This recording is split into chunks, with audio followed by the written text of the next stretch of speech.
One of the things I love most about this photography journey is that the best discoveries often happen by accident.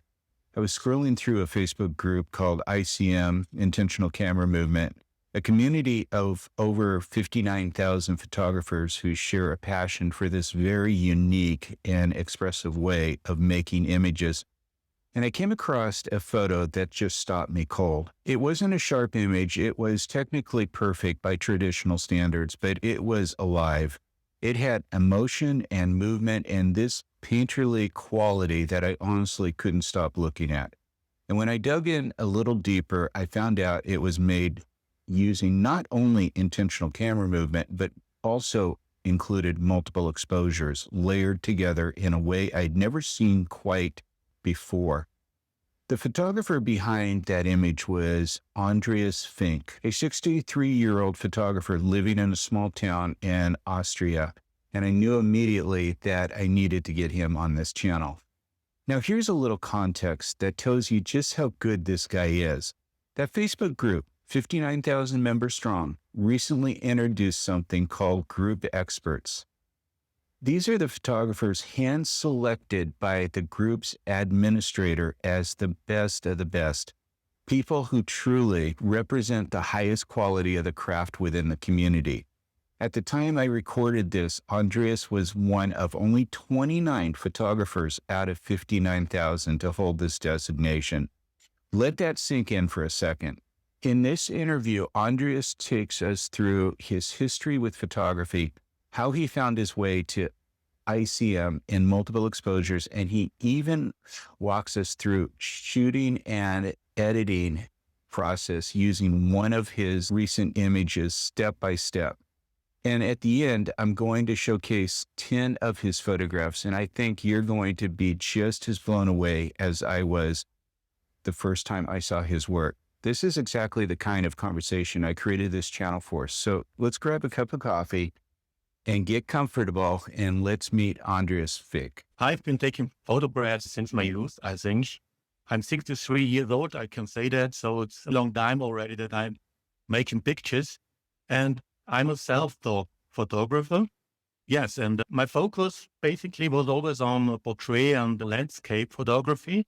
But about 2 years ago, I read an interesting article about Wanda Bailey. She's a British painter, and she was combining multiple exposure and ICM with her painting works and was creating, and is still creating, I think, real fantastic artworks. And I was really stunned and was reading about the way she was doing it, and I liked it a lot. And I thought that that's something I would like to try also in my way. So that's how it started. She had a similar camera equipment as I do. So I thought, okay, let's go. And that's how it started. And yeah, it's a real great, satisfying, great feeling for me, and very satisfying when I'm generating and developing these pictures inside the camera. This is different to classic photography because there you make just one picture and that's it. But when you working with this technique, you have to build up very creatively this picture inside the cam until you have your result. And that's very different and very satisfying to me. So that's why I still do it. And yes, I love it a lot. Multiple exposure ICM combination is conveying a sense of abstraction, greenness, and parts of the pictures are always very blurry. This is because using the technique, this results in very blurry parts in the picture. And sometimes it looks like you're using a paintbrush. You're using a paintbrush and your pictures are looking sometimes like a painting and not like a photography. And that's what I like a lot. It's a very interesting effect you get out of this technique, and it's something that is a very creative way to create pictures. And the more I was doing that, the more I was practicing that, the more you get the feeling of what are the settings you have to use on the cam, what about the light conditions, how can I deal with, and yeah, that's a really satisfying way how to burn, yeah. All the exposures I create, I transport them to Photoshop. I have to check the shadows, I have the lights, the clarity, sharpness, saturation, color look, all these things I do in Photoshop or in Lightroom or in the Nix software, another software I use sometimes. And yes, and sometimes I also have to say, when you're creating these exposures or pictures inside the cam and you have more than 3, 4, 5 layers, you have the situation that everything is getting quite chaos. A lot of chaos you will have in your pictures. Some of your elements, some of your subjects, you will not see anymore because they are lost. They are somewhere on a layer below. And in this case, I go to Photoshop in the post-processing procedure, and I mask out the missed elements or the lost elements or the lost subjects. That's why I definitely need the support of Photoshop and Lightroom. But yeah, I definitely use these two software products. Usually I just decide, should I go to town or should I go in the woods to make pictures from trees or on a meadow? And I'm interested to make pictures from flowers. Or I go into the city to make pictures from people with a building behind. That's something I decide. But when I'm on my way, I'm just walk around and I immerse in the location and I'm just waiting what's going to happen. And suddenly you'll see some nice or interesting subjects. And then I start to think about how should I do it? What's the best position? And then I start to work with my cam. And it's always very important how you move your cam. It's all about the movements from right to left, or do you, how should I say, do you have to tilt the camera or do you have to sweep the camera? The result is always very different. And that's what I'm doing on the location when I have a certain subject, let's say a tree, and I'm trying different movements until I have one that looks really great. And then I start to build up the layers. I say, okay, I want to have a little bit more blurred background, or there are nice flowers around. I want to have them also in the pictures, maybe a little bit blurred. Some of them should be sharp. And so I build it up. And when there's a layer I don't like, I can delete it right in the camera, of course. So that's a really creative way how I can create this picture. I have a Canon EOS R5. I bought this camera once because, as I told you before, I'm also making landscape and portrait photography. So it's a great camera. And this camera has all these multiple exposure functions I need.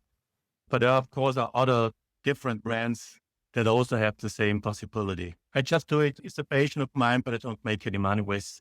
And 3 weeks ago, I had my first wedding photography. And this was also a very interesting experience, but it's a real challenge, yes. I'm living in Austria, in a town that is in the midst of mountains. We have big mountain ranges in the south and in the north.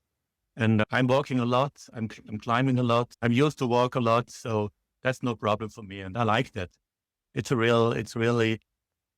great feeling to be out with the cam, walking around, looking around, waiting what's coming, what's going to pay my attention. The picture when you are getting really very cool, I think, when you're doing pictures in the rain. You have all these reflections on the roads and the streets and the lights, and it's great. Yeah. I was walking around and these two women, they came along and I've seen that they have been walking in this direction, and I've seen this white building. The day was there was a lot of sun. It was very bright. So I've seen this bright building and these two women walking towards this building, both in black. And I took my cam. I didn't have any time to set any settings. The shutter speed, I didn't have time to check it. But I was very lucky that it was a real good one. It was about 1/10 of a second. And so I took my cam and made a very subtle camera movement. And when I make such a subtle camera movement, I can show the people still away, as you can see it here. You can see the legs, you can see the arms, you can see the head. It's not just a line. Because when you make a very long and quick movement with the cam, you just see lines. But in this case, it was a very subtle camera movement. So I could catch them the way, as you can see it here. And then they went on the left, I think, and I could think about now what should I do next. So I made another picture, and now I was tilting the camera a little bit to the right. You can see it now in the windows because I was tilting the camera to the right, and I think I was also tilting a little bit to the left, but I was changing the settings a little bit. And finally, the third or fourth layer, the shutter speed was about half a second. And how should I say, I made the camera sweeping around to get a little bit more blurred look inside this picture. And that's it. And what did I next? I went into Photoshop when I came back home, and I was adding a color look. I was changing a little bit of the clarity and the sharpness, and that's it. I think you love it or you don't love it. There's nothing in between, I think. And whereas I prefer to make more of them, like the multiple exposure way, and was much more interesting for me. So it's, yeah. But I know that people, they like it, and especially it's the most important one. I have to like it. Yeah. I make it because I love it. I like it. I'm glad and satisfied what I can see here. I enjoy it. And that's what it is about.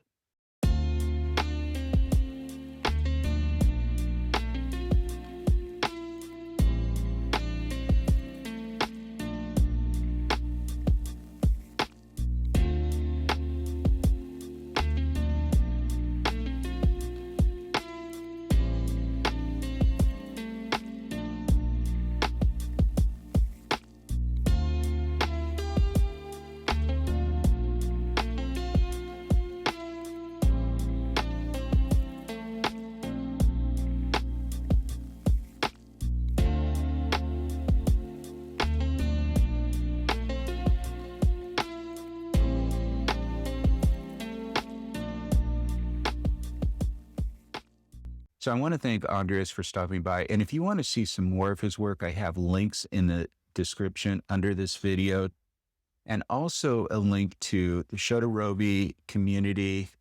John is running a special. I've talked about ShutterObi before. Definitely check out that link there. Again, thank you for stopping by, and I hope you found this video informative, interesting, fun. And if you haven't done so already, please make sure that you subscribe to this channel. Hit that bell notification, as I do upload new videos every week, and I'd hate for you to miss one. Talk to you next week. Bye-bye.